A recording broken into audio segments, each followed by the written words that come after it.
Pessoal, boa tarde. Aqui quem fala é Carlos Lacerda, atual presidente da ANESE. Estamos aqui também com a presença do Dr. Renan, do nosso consultor jurídico militar também, o Sr. Oliveira, no qual vamos estar esclarecendo alguns pontos que nos falaram da nossa associação. Enfim, vocês estão mais cientes do que está acontecendo do que nós aqui, que não temos perspectiva fora de grupos que estão espalhados aí pelo Brasil. Mas, de certa forma, estamos torcendo por todos, queremos que todos, com seus trabalhos, somem força, tá? E não fiquem tentando vilipendiar o trabalho um do outro, que é o que está acontecendo. E mais à frente estaremos explicando, falando sobre isso também. Então, agora passar a palavra, a oportunidade ao Dr. Renan, ao Sr. Oliveira, para que possamos estar abrindo essa pequena reunião de esclarecimento dos associados e aqueles que futuramente pretendem se associar, que com certeza tem muita coisa boa vindo por aí. Tem desejo? Eu começo. Ok, pessoal. Vou estar passando para vocês alguns questionamentos, né? Essa reunião ela vai ser nossa aqui mais ostensiva. Ela não é uma live, porque a gente não gosta de live. Gosta de live? Não gosta de live, não gosta de live. A gente faz nossa reunião para esclarecer e já com temas já selecionados para otimizar o tempo. Então, o que ocorre? Vamos responder aqui uma gama aqui de solicitações, perguntas e dúvidas de associados e também não associados. Um número de 11 para não ficar cansativo o vídeo. Eu vou responder algumas coisas que eu já pré-selecionei para responder e vou adicionando, caso o Dr. Renan queira o Lacerda adicionar, a gente vai dando andamento, ok, pessoal? Então vamos lá, 11 perguntas. Primeira pergunta, de associado. Assisti a uma videoconferência da ANESE com o Ministério Público esse ano. Foi a ANESE quem pediu a audiência ou foi o Ministério Público que solicitou? Resposta. Bom, se vocês viram as documentações que a gente colocou, postou no grupo e algumas vazaram para o meio externo, foi o Ministério Público que solicitou e ele deu data ainda. Quem tem esses documentos aí quiser repostar, eu acho que o Jackson tem, pode estar repostando aí também. O que a gente pode fazer também aqui, pessoal, a gente vai dando andamento ao vídeo. Se a gente precisar fazer algum corte, a gente vai fazer algum corte, vocês vão sentir algum corte, né? Por algum motivo de barulho externo, ou para amostragem de documentos, etc. e tal. A nossa cara aqui vai sumir para aparecer algum documento. Então, estejam avisados disso. Tem alguma coisa a falar a respeito dessa primeira pergunta aqui, da solicitação do Ministério Público? Ou ajudar? Não, na verdade a solicitação do Ministério Público aí foi a partir de diversos meios de solicitações que nós fizemos, eles juntaram aquilo, alguns foram desmembrados, né, outros foram tirados dúvidas para esclarecimentos, e a solicitação foi do parquet, mas partindo sempre de solicitações nossas. Ele não agiu de livre e espontânea vontade, sempre a partir de solicitações nossas, isso em diversos ambientes aí, visando bem do nosso afiliado, né? Isso. Alguma coisa a acrescentar, Lacerda? Não, vamos lá. Pergunta 2. Eu acho até que escapou aqui, né? Não era nem ter colocado essa pergunta, mas está no script aqui, né? A pergunta de um não associado. Ele perguntou o que foi discutido na audiência. Deixa para lá. Deixa essa pergunta para lá, vou ficar devendo. Pergunta 3. O que havia no envelope da ANESE que foi recebido, né? Recebido pela ANESE direto do Ministério da Defesa / Aeronáutica? Foram informações úteis, né? É o que dá para falar naquele documento, né? Não podemos passar mais coisa, ou quer adicionar mais uma. Não. Deixa quieto por hora, entendeu, pessoal? Mas saibam que foram informações úteis, né? Tem a ver também com questão de contra-cheque, etc. e tal. Está em andamento. Pergunta 4. Por que a ANESE não representa toda a classe, né? Já que o STF, na DPF anterior, que nem nossa era, né? Diz que nós somos representatividade da classe. Vamos lá, pessoal, olha só. A representatividade da classe, ela está vinculada com a questão de CNPJ da associação. A associação não é um caráter vingativo, né, oportunista ou nada a respeito. É porque uma associação ela não pode funcionar como sindicato. Se ela funcionar como sindicato, ela pode ser fechada. Há um exemplo de um tempo atrás que nós fizemos uma reunião com a AGU e a AGU ela perguntou por 3 vezes quem é associado, quem não é associado, que a gente já conversou anteriormente, vai lembrar disso. Ela perguntou por 3 vezes se a gente representava a todos, nós dissemos que não. Surpresa ou não, um tempo depois, tem até aqui para mostrar para vocês, vai aparecer no print, tá? De tela, o nosso rosto vai sumir e vai aparecer. Pouco depois dessas perguntas, a União Federal ela entrou com a ação civil pública número 50.35967/2022-402-5101-RJ, ou seja, entrou com uma ação civil pública contra uma outra associação, que eu acho que era a União das Praças, e solicitou o fechamento, né, dessa associação justamente por estar representando quem não era associado, ou seja, fez papel de sindicato, que é o que a gente não pode correr o risco até pelos nossos associados também. Me permite dar uma leitura aqui na decisão? Sim. Ou seja, inicialmente, aqui a União Federal comentou, né, abre aspas, como fundamentado para o seu pedido, aponta que as atividades da associação têm de ser situado no campo meramente associativo e não atingindo a atividade de sindicato. Aí veio a resposta, né, a decisão da corte lá, né, na ação civil pública, a sentença. Abre aspas para a decisão da sentença. Olha o que dá a representar quem não é associado, por mais que a gente queira. Decisão. Diante do exposto, defiro a tutela de urgência requerida para determinar 1. A proibição de realização de assembleia e reuniões promovidas pela associação. 2. Proibição de aceitação de novas filiações. 3. Suspensão de recebimento de contribuições dos associados. 4. Bloqueio de bens como meio de evitar eventual esvaziamento da associação e possível transferência para outra pessoa jurídica que se dirija aos mesmos fins. No mérito, julgo procedente o pedido para dissolver a União Nacional das Praças e Pensionistas, UNPP, nos termos do artigo tal. Fecha aspas. Ou seja, eis aí o motivo para a gente não poder estar representando quem não é associado, por mais que a gente queira. Então não tem nenhum cunho revanchista, como eu disse anteriormente, não tem nenhum cunho de ganância e etc. e tal. É puramente segurança dos associados. Acrescenta alguma coisa? Quer acrescentar? Acrescento. Associação nada mais é do que um grupo de pessoas que se uniram em prol de uma causa. Se todos participassem, todos se unissem, o valor que eu acredito que seja que está impedindo das pessoas associarem, seria muito menor. Está um preço um pouco maior, porque tem poucas pessoas associadas. Ao contrário do que dizem aí fora, dizem que tem centenas de pessoas associadas na ANES. Isso não é verdade. Está entendendo? Então, eu não acho justo essas poucas pessoas que estão na ANES, lutando, batalhando, seja através de boletos, seja através de indicações, tá entendendo? Se virem refém daqueles que estão do lado de fora, pressionando para obter informações. Quer ter informações? Se associe. E cada vez vai ficar menor a taxa de inscrição, cada vez vai ficar menor a mensalidade e todos vão poder participar de um modo igualitário. Entendeu? Bom, esse é o meu recado. Só fazendo um adendo aí, que a associação ela é tutelada como qualquer outra, né, pelo direito privado, e ela tem atividades de fins específicos, ou seja, se você for ex-soldado da aeronáutica, especializado, você vai ser atendido. Se você não for, infelizmente, por uma questão de legitimidade, nós não podemos embarcar a sua causa, porque não é inerente à associação, até por uma questão de legalidade mesmo. E só isso. Ok, pessoal, vamos lá. Outra pergunta. A ANESE tem realmente parceria com o sindicato Sindmil? Resposta, sim.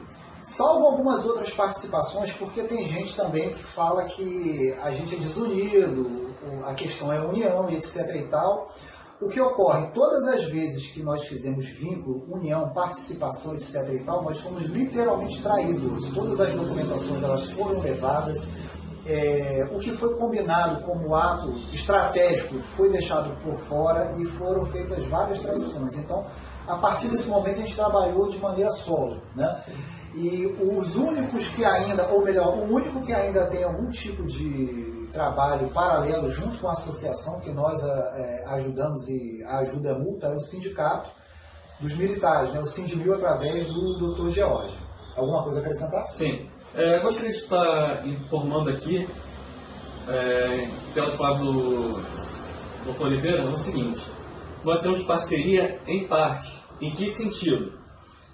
Nosso trabalho soma-se ao trabalho do Sindmil e vice-versa.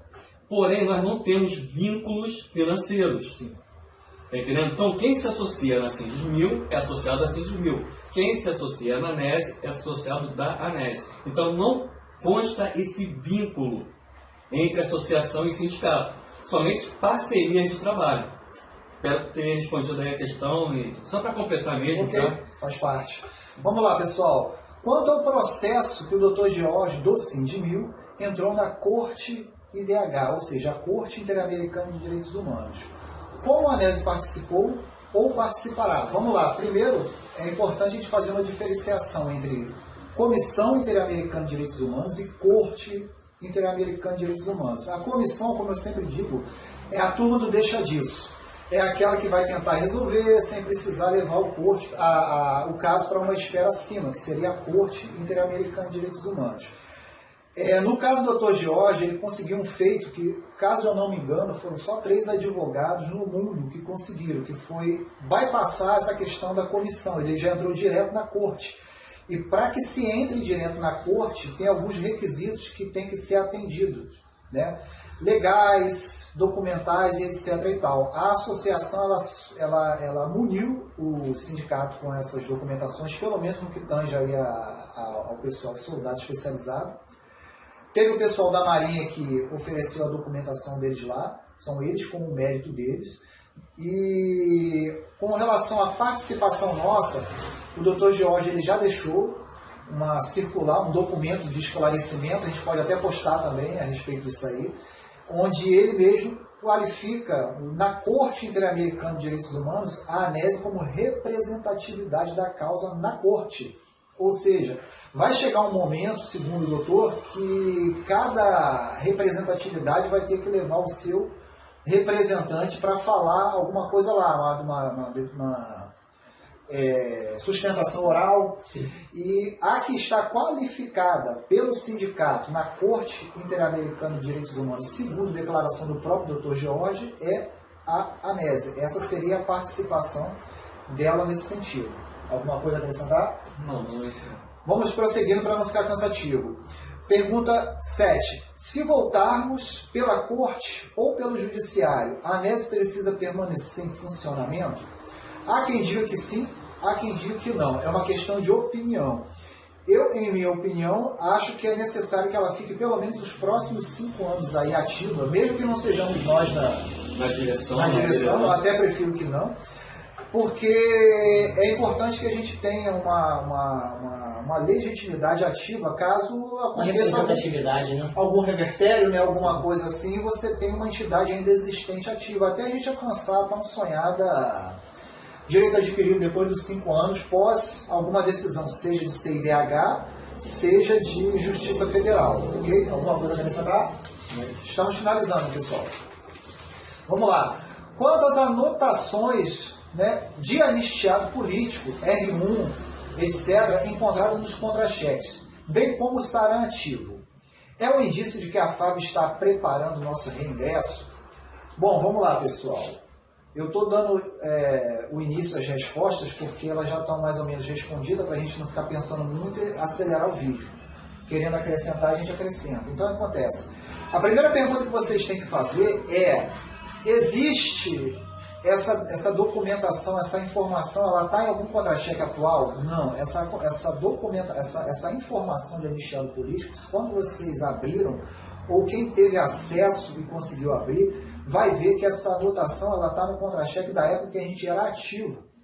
Sendo a aeronáutica uma força que admitiu em em documento, que seria o PMAP, que ela é viciada numa cultura de improviso e etc. e tal, não seria nenhuma surpresa, né? Ter essas inconsistências em todos os nossos dados que tem até hoje. Há aqueles que acham que, viu aquilo ali, é uma coisa que está sendo resolvida. Ninguém aqui torce contra. Tomara que esteja sendo resolvido, sim, né? Até a loucurada aí de um outro amigo aí que falou que a gente ganha não sei quantos milhões de reais aí, torço para que aconteça, né, doutor? Torcemos para que aconteça, mas é meio difícil, até porque também, segundo a Lei 10.559 de 2002, que é a lei que instituiu a anistia política, no seu artigo 2º, diz o seguinte, abre aspas, são declarados anistiados políticos aqueles que, no período de 18 de setembro de 1946 até 5 de outubro de 1988, por motivação política, né, sofreram essas demandas aí, fecha aspas, né? Depois leiam melhor aí o texto. Então, pessoal, quem achar que é isso, ok, tranquilo, a opinião de cada um segue aquilo que acredita. Nós, por hora, não tem nada a esse respeito, né? Uma próxima pergunta. Alguém acrescenta alguma coisa a mais? Não, né? A próxima pergunta, está acabando, tá? Só mais 3 perguntas. Né? O que vocês sabem sobre a notícia de alguns grupos que afirmam que a CIDH, agora não estamos falando de iniciado político, estamos falando de CIDH, né? Que a CIDH determinou ao Brasil que pagasse uma indenização este ano ainda, bem como a reintegração até 2026. Bom, sabe alguma coisa a esse respeito? Não. A gente não sabe nada. É ultra, super, mega, blaster, sigiloso? Ok. Estamos só afirmando que nós não sabemos de nada. Através de pedido de alguns associados, a gente entrou em contato com o Itamaraty, falamos lá com o secretário de Relações, né, Exteriores do Itamaraty, não lembro o nome dele agora, e ele falou que não tem nada. E que, inclusive, vai analisar alguns vídeos que foram feitos a respeito, algumas declarações, etc. e tal, e vai levar não só a AGU, como também a OAB. Decisão deles. Nós não temos participação nisso. A gente só ligou lá para perguntar, tirar dúvida.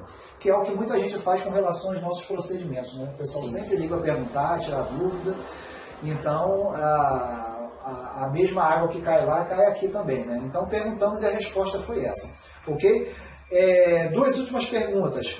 Fui a uma reunião, né, em uma associação há poucos dias e falaram que todas as associações se juntaram sob a liderança dessa associação que criou a reunião uns dias atrás. E a pergunta é, a Associação Anésio faz parte dessa coligação? Não. Você sabe dessa reunião da Anésio? Se nós não chegou ao nosso conhecimento que nós mesmos fazemos parte de alguma coisa. A Anésio trabalha de forma solo, né? Carreira solo. Carreira solo. E os motivos nós já esclarecemos no início. Se outras associações se juntaram com aquele grupo, aí é questão de outras associações. Nós trabalhamos de maneira isolada. Ok? Adicionando. Pessoal, isso que o Oliveira acabou de falar agora é o seguinte. Muitas pessoas estão usando o nome da associação para arrecadar associados. Algumas associações entraram em contato com a diretoria da Anésio, no caso comigo, em prol de fazer parcerias. Tá? A Anésio não se nega em fazer parceria, desde que seja benéfico tanto para outra associação quanto para a Anésio. Tem alguma coisa a agregar, né? Exato. E até hoje não foi o caso. Ou seja, a maioria das parcerias que tentamos fazer, até inclusive com outros estados, simplesmente tentando obter informações e nos passar rasteira. Então, para ficar nesse nível, achamos melhor trabalharmos sozinhos. É claro que se alguma pessoa, alguma associação tiver em proeminência de conseguir uma coisa boa, um contato bom, é claro que nós não vamos virar as costas. É um contato sério, né? E legítimo, venha trazer é. alguma prova, Verídico, ou algum contato que venha aí a somar, a gente está aberto, de portas abertas. Agora, para diminuir, aí... Ou só para tirar informações também não é o caso. Tá ok? Só para esclarecer esse ponto aí. Vamos lá, última pergunta. Assistir lives de 2 profissionais que estão fazendo esclarecimentos sobre a causa. E os mesmos disseram que a DPF da ANES foi arquivada. A ANES entrará com nova DPF e quando? Aí o doutor Renan pode estar explicando aí o motivo de arquivamento, o que teve, o que não teve. Os motivos de arquivamento posso dizer que foi foi proposital e por questão de foro íntimo. Foi estratégico, né? Que a gente não pode abrir aqui as estratégias agora. Como era um pressuposto mínimo ia ser extinto sem resolução de mérito, cabia a gente entrar novamente, sem problema nenhum. Como a gente tinha que agregar algo que apareceu para a gente posterior à distribuição da DPF anterior, que agora não me recordo o número, então foi uma questão de foro íntimo e estratégia, tá? Nós fizemos adições na nova, já foi adentrado, já passou para o despacho saneador, sem qualquer tipo de saneamento.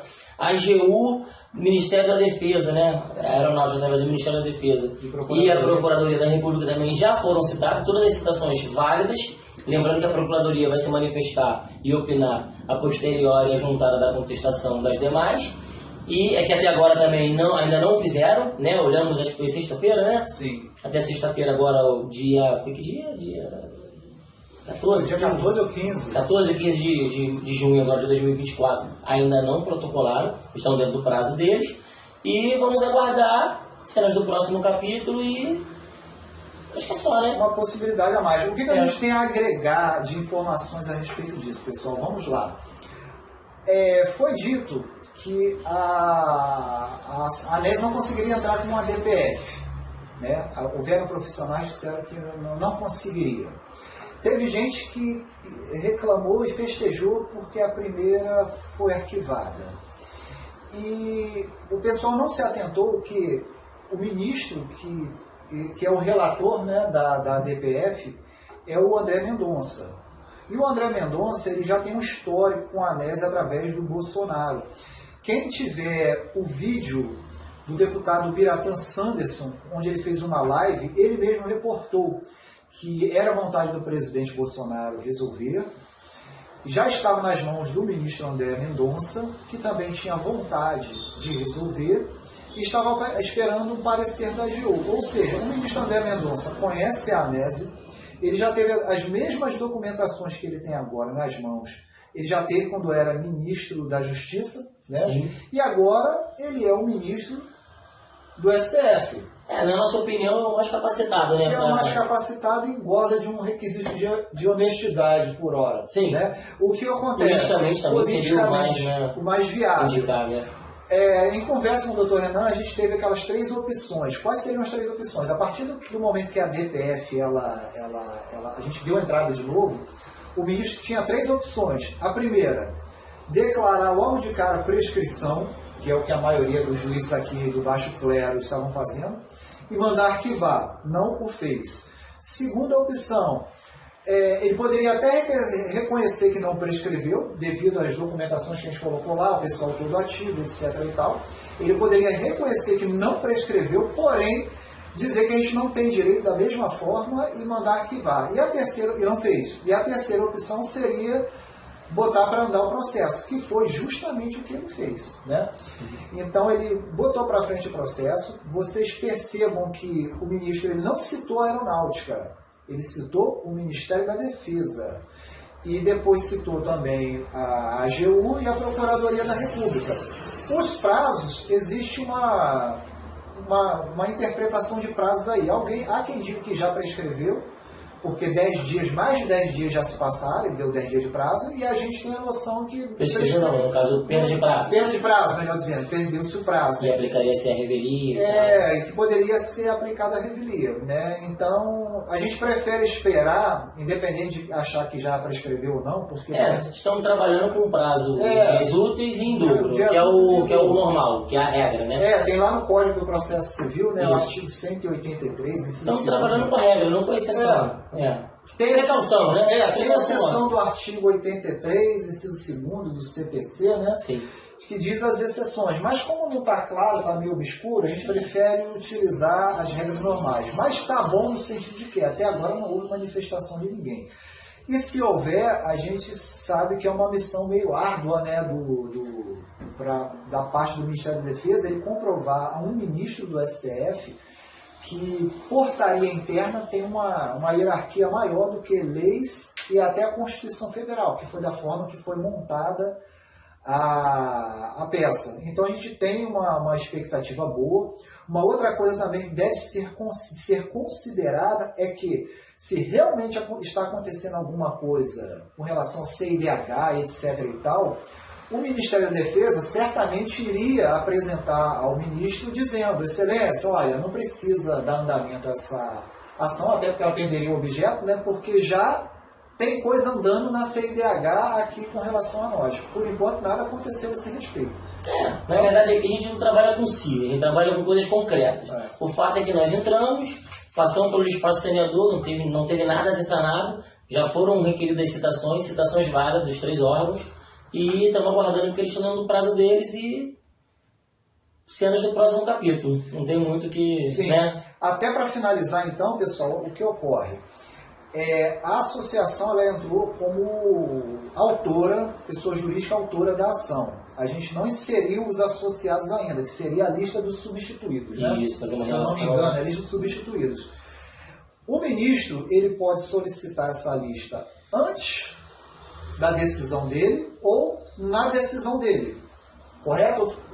Sim, fica a qualquer momento. A discricionalidade dele, né? Sim, a qualquer momento. Então, pessoal, olha só, isso também vai para quem está fora da associação. Então, com o objetivo de dar oportunidade, quem quiser e achar que vale a pena, quem não quiser, continue aguardando, né, as finalizações, né? As conclusões, né, Melhor dizendo, de quem está com outras opções aí fora. Não convém a gente citar nomes, né? Então acontece, quem achar viável e válido, a associação ela vai abrir as inscrições para associado colaborador, né, Lacerda? na verdade, já estão abertas, já nunca fecharam. O que estava sendo discutido é o contrato e a questão de valores. Sim. E já conversamos com o Dr. Hernandes na semana passada e já acertamos esses valores, o qual já está no site. Vou deixar o endereço aqui embaixo depois, aqui em cima, no canto, qualquer local aqui em volta, né? Sim. E vocês vão poder estar depois vendo valores, vendo contrato e ver se vale a pena realmente, se é isso que vocês querem. Se achar, né? Se achar. Ou seja, existem 3 questões aí com relação a isso. Primeiro, dar a oportunidade do pessoal entrar, caso ache que é válido, caso ache que a associação faz um bom trabalho e prova esse bom trabalho com documentações e etc. A segunda motivação para essa reabertura seria nós agregarmos valor de caixa para a gente estar fazendo as visitas, né? Pedir solicitação de audiência para ver lá. Para despachar com o próprio ministro e tal. Despachar com o ministro. Pressão, não deixa de ser uma pressão. Sim, até uma porque pressão a legítima, FAB deve né? estar fazendo a sua área e ela tem condição financeira para isso. Né? Eles estão lá, né? Então, como a gente também não pode ficar onerando mais ainda o associado que já está onerado, esse seria um segundo motivo também para a gente abrir as inscrições, né? Reabrir, né, outros valores e mais justos, etc. e tal. Até porque a inscrição para associado titular ela nunca fechou. A gente está comentando agora sobre associado colaborador. E a terceira e última é a motivação de que não haja nenhum grupo externo que venha a solicitar ao STF de alguma forma, política ou etc. e tal, de que a gente está preterindo pessoas, está segregando pessoas. Então essa narrativa de que a ANES estaria segregando, não deixando ninguém, fazendo uma panelinha só de seus associados, ela cai por terra a partir desse momento. Porque não se engane, sempre tem gente tentando se intrometer nos nossos trabalhos, a gente não adentra trabalho de ninguém, mas uma grande maioria adentra no nosso trabalho, até inclusive atrapalhando. A gente viu várias oportunidades aí que foram por terra, por justamente pessoas adentrarem no nosso trabalho. Já dizia o ditado, se não pode ajudar, pelo menos não atrapalha. Ou se não atrapalhar, já está ajudando. Então, pessoal, são essas 3 questões aí. Vão estar abertas as inscrições aí para se associar, os valores lá, aí é questão do administrativo do Dr. Renan. E a gente tem esperança que saia alguma coisa interessante nesse sentido aí, principalmente da DPF. Não que nós não tenhamos outras demandas, né, Lacerda? A gente tem outras demandas. Se for pegar a gama de nosso conhecimento que nós temos hoje, utilizado para a DPF, até porque a gente tem que falar sobre situações constitucionais, né? Sim, os requisitos constitucionais que tem ali, que tem de admissibilidade dela e tal. Sim, nem tudo que a gente tem serviria para ela. Então, é uma fatia do que a gente tem foi usado para Tentamos ser claros e objetivos, né? Argumentamos e comprovamos toda a nossa argumentação. Tanto é que ela passou pelo crivo saneador, né? Sim, não só passou com as nossas argumentações a DPF, como também a aceitação na Corte Interamericana de Direitos Humanos, com base também, não que o pessoal fuzileiro não tenha contribuído com a sua parte, mas também com base na nossa lá na Corte Interamericana. Então, o que a gente tinha a falar a princípio de esclarecimento é isso, pelo menos da minha parte. Questionamentos foram feitos, respondidos, o que deu dentro da proporção, né? Foi feito. Alguma coisa? Com relação também ao OIT, demos uma pausa aqui, né? Demos uma pausa aqui. Com relação ao OIT, temos também um procedimento da Organização Internacional do Trabalho, que inclusive foi por participação, melhor dizendo, foi parceria também com o Sindmil, e tem até uma proposição que eles vão mandar até para Genebra ou algum local lá, outros países, já estão sendo distribuído isso aí, entendeu? Então o STF está de olho nisso aí, também foi informado ao STF essas demandas, para que eles também tenham ciência que não é só ali que está acontecendo, está acontecendo em outros ambientes externos ao Brasil ali também, uma vez que o Brasil também já está sendo monitorado a respeito dessas questões. Da minha parte, finalizado. Da minha também, só. Pessoal, só uma consideração final.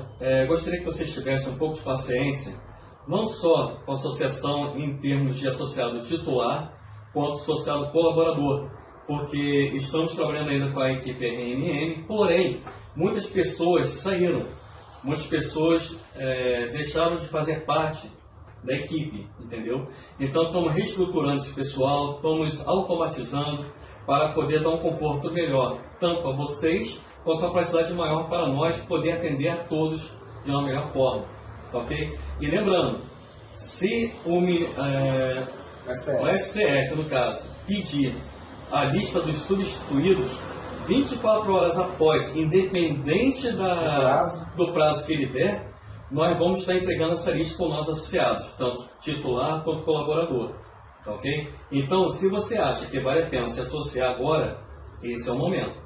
Depois não sabemos se haverá tempo para isso, se haverá chance para isso. Mas, enfim, a decisão é livre de cada um, tá ok? Só uma acrescentação, vou acrescentar uma frase, né? Se você quiser acompanhar a gente, achar que o nosso trabalho vale a pena, você está certo. Se você não quiser, e quiser continuar com outros grupos que têm os seus resultados de cada trabalho seu, você também está certo. É uma decisão sua. A vida é feita de escolhas, né? Mais uma palavra? Não, minha. Bom, então agradeço aí a participação do Dr. Renan, Dr. Oliveira. Obrigado. E, no caso, esperamos ver você no próximo vídeo, se assim for, se Deus permitir. Grande abraço a todos. Um abraço.